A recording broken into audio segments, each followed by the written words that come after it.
Hola, ¿qué tal? ¿Cómo están? Dios les bendiga. En esta hora vamos a ver un pequeño resumen de nuestra materia. Este es el resumen número 7, ya vamos avanzando y vamos a ver qué tan importante es lo que es el evangelismo en el trabajo misionero. Vamos a ver eh, lo que, pues ahora sí que la importancia también de no solamente evangelizar, sino de hacer iglesia, ¿no? Entonces, vamos a ver algunos elementos del evangelismo personal. El evangelismo personal en la vida del misionero, el estilo de vida de un misionero debe ser ejemplar, debe ser ejemplo para otras personas, como todos los creyentes, ¿no? La vida del misionero debemos ser sal, pero también debemos ser luz en este mundo. La palabra, debe de haber palabra en nosotros, conocimiento. Los obreros misioneros siempre deben estar preparados para testificar, para poder ser luz en esta tierra. Debemos de tener siempre el presente, ¿no? De que en cualquier momento a donde vayamos, aprovechemos el tiempo para compartir la palabra de Dios.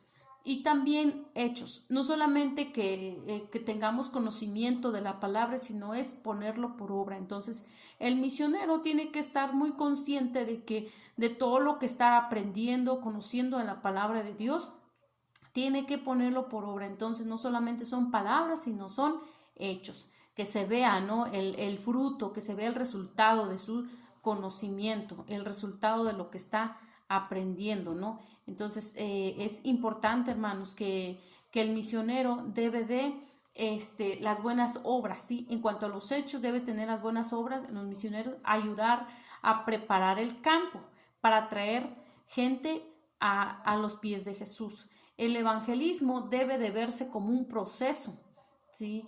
Que envuelve la siembra y la recolección de una gran cosecha.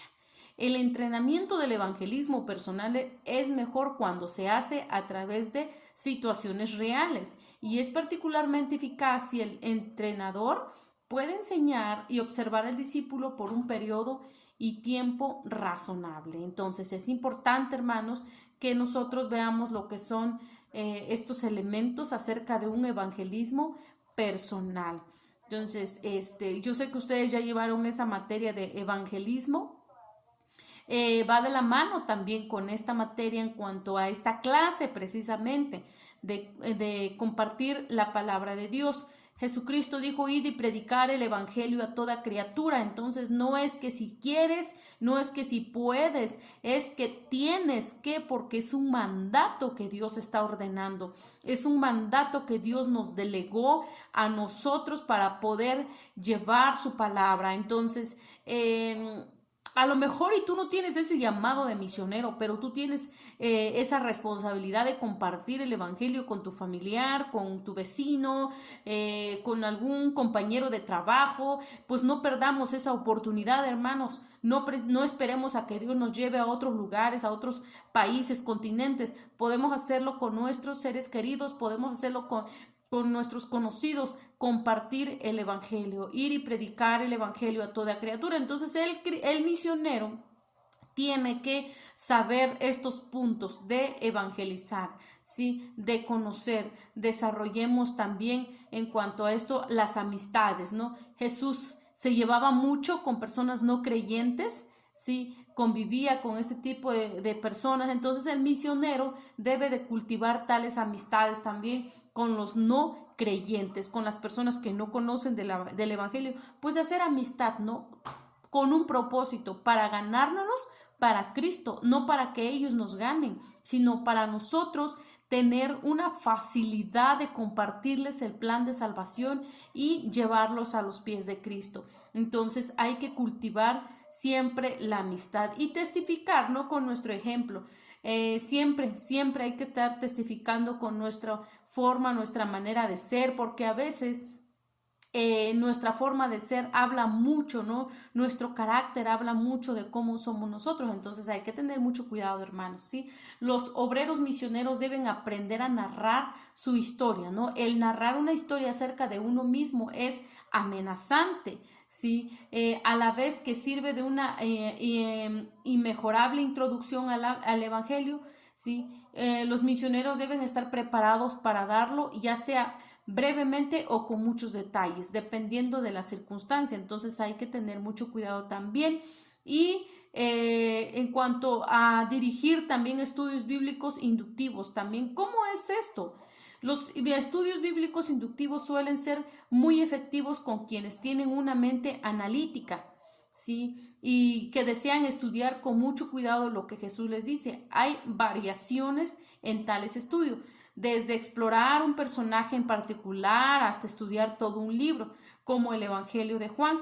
En algunas culturas el estudio sobre los atributos de Dios es permanente. Antes de presentar el Evangelio a una persona no creyente, es necesario aclarar el concepto que él tiene acerca de Dios. No dejarlos con dudas, sino hay que explicarles, ¿no? Porque muchas veces la persona pues no entiende, ¿no? No conoce, no sabe lo que usted está estudiando, lo que usted conoce. Entonces, como son personas pues obviamente no creyentes, no conocen, no entienden. Entonces es ahí donde nosotros tenemos que explicarles, ¿no? Detalladamente. Y es importante, hermanos, que nosotros también respondamos a sus preguntas, porque van a tener infinidad de preguntas y nos van a decir que preguntas quizás capciosas, ¿no? Entonces hay que estar preparados, tener la palabra de Dios no físicamente, también mucho mejor tenerla en nuestro corazón para estar pues preparados, ¿no? De lo que podamos responder, ¿sí? Entonces es importante, y una de las formas de cómo vemos nosotros en cuanto al Evangelio en la palma de tu mano, dice, el Evangelio en la palma de tu mano. Vamos a ver lo que es lo que es el significado de nuestros dedos en cuanto al dedo mayor, ¿sí? Que conocemos nosotros, que es el dedo mayor, ¿sí? ¿Qué significa? ¿Qué representa? ¿Sí? Como su nombre lo indica, se caracteriza por ser el dedo pues más largo de todos. ¿De qué manera podemos asociar esto con el Evangelio? Con la muerte y la exaltación de Cristo. Él se humilló a sí mismo tomando forma de hombre, dice, ¿no? Y se despojó de su realeza, de su gloria para venir a este mundo, ¿sí? Él vino a servirnos, Él vino a dar su vida, ¿sí? Hasta que finalmente Él sufrió, murió en una cruz, lo que implica ser hecho maldito por todos nosotros, lo dice en Filipenses y en Gálatas. Entonces, el dedo mayor representa a Cristo Jesús. Luego nos está hablando el dedo índice. Este dedo, dice, se caracteriza por ser utilizado para señalar y también para juzgar, ¿no? ¿Qué hacemos nosotros? Señalamos, ¿no? Con este dedo. Lo que representa este dedo es nuestra culpabilidad por habernos apartado de la perfecta comunión que teníamos con Dios. Entonces, este podría ser usted o yo, este dedo, porque representa culpabilidad. Entonces nosotros antes de conocer a Cristo éramos incapaces, éramos culpables, nos menospreciábamos y cuanta cosa, ¿no? Todo lo contrario. Pero cuando tú llegas a Cristo, tú entregas toda tu culpabilidad, todo tu pecado a Cristo Jesús, todo ese peso que tú no puedes cargarlo, se lo entregas a Él. Entonces somos libres en Cristo Jesús, ¿sí? Entonces el dedo pulgar está hablando de este dedo gordito, ¿sí? Este dedo es de gran importancia y muy fundamental para los hombres, puesto que a partir de él podemos agarrar cosas con facilidad, ¿no? Si usted agarra un vaso o agarra algo y este es el dedo que lo soporta, ¿no? El que lo abraza, está representando al amor de Dios. Entonces, este representa al gran amor de Dios para el hombre, ¿sí? De la misma manera que Jesús nos dice que separados de Él, pues no podemos hacer nada, ¿no? Todo lo podemos en Cristo. Amén. Por Él y para Él existen todas las cosas. Entonces, este es el amor que lo abraza, ¿sí? Entonces, estamos aprendiendo una forma, ¿no? De cómo evangelizar. El anular es este dedo, ¿sí? El anular, ¿qué significa? si algo, hay algo que caracteriza a es su dependencia de los demás. Lo que nos señala es que, como decíamos antes, nosotros no tenemos forma de salvarnos por nuestros propios medios, ¿no? Si quisiéramos ser salvos por nuestras propias obras, pues no podríamos, ¿no? Levantarnos completamente, sino que nos quedaríamos pues a mitad del camino, porque siempre somos propensos a actuar en desobediencia. Pero como Cristo está con nosotros, entonces este dedo, el dedo anular, pues es el dedo con mayor importancia, ¿sí? Ya que fue levantado, ¿sí? Nosotros también podemos ser levantados juntamente con Él. Entonces, como ustedes saben, sin Él no podemos hacer nada. Entonces, todo lo podemos en Cristo Jesús. Él nos levantó, nos rescató de donde estábamos, de ese lugar, de ese lodo cenagoso, como dice la Biblia, de ese lugar de desesperación. Él nos levantó. Y por último nos habla de un dedo meñique, ¿no? Un dedo chiquito que podemos decir que no tiene importancia, pero también tiene mucha importancia, ¿sí? Ya este dedo nos habla, nos enseña dónde está el énfasis y el crecimiento, ¿no? De una vida cristiana. Ya creímos en Jesucristo para nuestra salvación y fuimos justificados por nuestra fe en Él, ¿sí? En ese momento el Espíritu Santo entra en nosotros para iniciar el proceso de santificación y que nos lleva a ser presentados perfectos a Cristo Jesús, ¿sí? Una vez que vayamos a su presencia. Entonces, usted y yo estamos aprendiendo la importancia de los 5 dedos de nuestra mano, ¿sí? Entonces, este representa al gran amor de Dios que lo abraza, que lo llena todo, ¿no? Entonces, si usted y yo estamos faltos, ¿no? de este conocimiento, pues sabemos cómo representan estos dedos, una forma de cómo evangelizar. Entonces, para que nosotros estemos aprendiendo más, ¿no? Pero no solamente eso, hermanos, no solamente el obrero, el misionero, perdón, tiene que evangelizar. ¿Qué pasa con una persona que usted comparte de la palabra y acepta a Cristo? Pero no solamente es dejarlo ahí, no solamente es olvidarnos de ellos e irnos con otra familia, sino es discipularlo. Entonces, vamos a ver dentro de este resumen número 7, levantando iglesia, levantando iglesia. ¿Quién es la iglesia? No, la iglesia no se está refiriendo a un templo, a un edificio físico, sino se está refiriendo a nosotros. Nosotros somos iglesia. Entonces el misionero tiene que darse cuenta la importancia de sembrar la semilla en ese corazón. No solamente sembrarlo, sino es cultivarlo, que se vea el resultado, que haya cosecha, ¿no? de esa siembra que se hizo. Posiblemente, a lo mejor, si es una familia en un hogar de 11 personas y uno acepta a Cristo, pues que no, con ese uno se empieza para que todos los demás integrantes de esa familia pues también lleguen a los pies de Cristo. Entonces, aparte de evangelizar, es levantando iglesias, es decir, discipularlos, seguir compartiendo de la palabra, ¿sí? A esas personas o a donde usted y yo hemos compartido. Si usted, hermano, hermana, ha compartido de la palabra de Dios con alguien y hasta ahí nada más y la persona aceptó a Cristo, usted tiene que discipularlo, usted tiene que, no sé, ahorita hay muchas maneras, ¿no? Ahorita con la tecnología, con un mensaje, una llamada, saber cómo están, cómo van, porque lo primero que viene pues es el desánimo, ¿no? O las infinidad de preguntas, dudas, y es normal que haya dudas en una persona recién convertida porque no conoce de la palabra. Entonces hay que levantar esa iglesia, hay que hacer que crezca y que empiece a fundamentarse en la palabra de Dios, ¿sí? Entonces los misioneros deben de tener un ministerio eficaz, hermanos, y necesitan aprender a discipular a aquellos que responden al evangelio, aquellos que dicen yo acepto a Cristo en mi corazón, pero no solamente es ahí, sino es enseñarles ahora qué sigue, qué más sigue, ¿sí? Buscar un lugar donde se puedan congregar,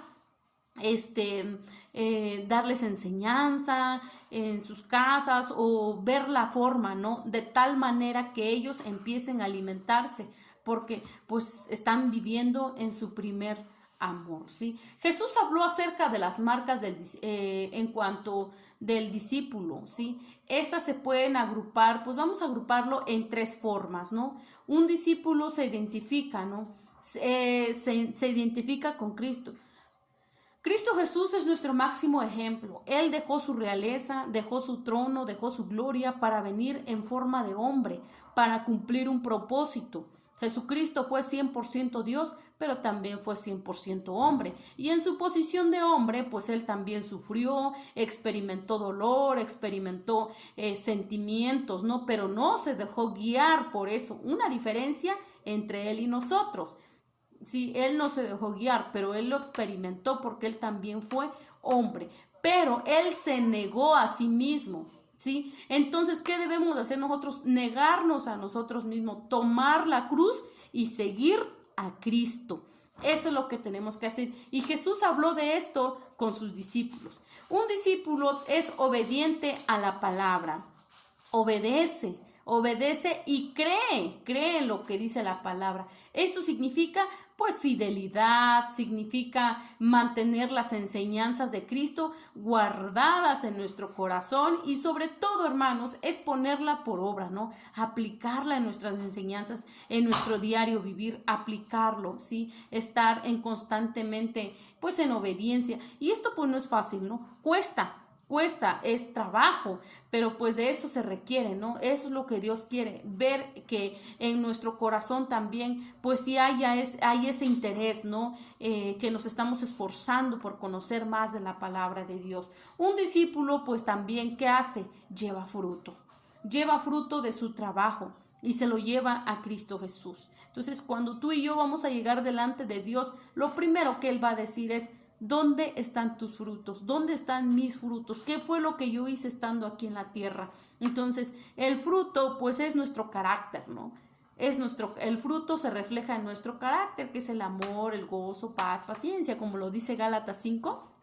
Entonces, el fruto se refleja en el carácter. Entonces, un discípulo tiene que tener frutos en su vida, ¿sí? Se tiene que reflejar lo que Dios está diciendo al momento de estar compartiendo la palabra de Dios, ¿sí? Entonces, yo espero, hermanos, que ustedes comprendan estos puntos, comprendamos, ¿no? Y entendamos de que es importante hacer iglesia, discipularlos para que ellos puedan entender y conocer la palabra de Dios. Amén. Otra cosa, otro punto importante también es el desafío de otra cultura. ¿A qué se refiere eso? ¿Qué es la cultura, no? ¿Qué es eso?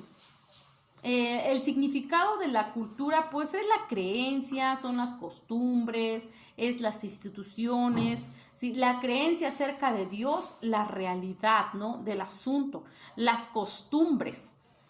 Cómo se comporta la persona, cómo se relaciona con otros al hablar, al orar, ¿sí? Vestirse, comida, etcétera, ¿no? Sí, entonces eso es una costumbre. Por ejemplo, yo vengo del sur y allá son otras costumbres, otra forma de alimentarse, ¿no? La naturaleza es muy diferente aquí al norte. Aquí estamos dentro de un mismo país, pero con diferentes culturas. Entonces aquí la cultura es muy diferente, el acento es muy diferente, la comida, el clima. Entonces, a eso se refiere el desafío de otra cultura. A eso se refiere esta lección de que el misionero tiene que conocer y entender y saber que cuando Dios lo envía a otro lugar, pues no es estar en su mundo, ¿no? En lo que él se imagina, sino que Dios nos mueve a otros lugares con la finalidad de poder pues aprender más, ¿no? De lo que hay en ese lugar, ¿no? Sí, entonces, pero en fin, ¿qué es la cultura? Como yo les dije, es la creencia, ¿no? Es la creencia, las costumbres de cierto lugar donde ustedes vayan. No sé si ya se visualizaron viviendo en otro lugar, No sé, a lo mejor ustedes se han preguntado, ¿qué sería de mí si me voy a otro estado, otro país? La forma de comer es diferente, de vestirse también es muy diferente. Entonces, pues hay que estar pues conociendo, ¿no? De la palabra de Dios cada día. Estar preparados, hermanos, estar en cuanto a la creencia, usted aférrese a su creencia, porque muchas veces hay, yo creo que en el resumen pasado yo les comenté que, que muchas veces hay pueblos, hay comunidades donde pues se guían, ¿no? Por lo que la Iglesia Católica dice, y lo que dice la Iglesia Católica, todos tienen que someterse, ¿no? Así sean de otras denominaciones, otras religiones, así sean los pentecosteses, ellos también tienen que dar una cierta cooperación para llevar a cabo la fiesta que se celebra en el pueblo acerca de, pues, de imágenes, ¿no? Del santo patrono, como le dicen. Entonces tienen que hacer una cooperación, y por miedo a que los saquen de sus tierras, de sus casas, pues ellos también dan, ¿no? Entonces es algo que pues estamos cayendo, ¿no? En error, sabiendo hacer lo bueno y no lo hacemos, ¿no? Entonces pues eso nos dice, pues eso es pecado, ¿no? Entonces el misionero cuando sale tiene que creer, tiene que aferrarse y tiene que permanecer en lo que cree, en su creencia. Y los valores también, mientras más llegamos a comprender a las personas de otros lugares, más nos damos cuenta que sus valores pues son completamente pues diferentes, ¿no? A las nuestras. La diferencia se puede reflejar aún en las cosas pues más pequeñas, como por ejemplo lo que se considera hermoso. Muchos hombres africanos, ¿no? Prefieren casarse con una mujer robusta. Allá se considera hermoso un cuerpo más desarrollado. Además es indicio de que la muchacha podrá trabajar duro en el campo y darle muchos hijos.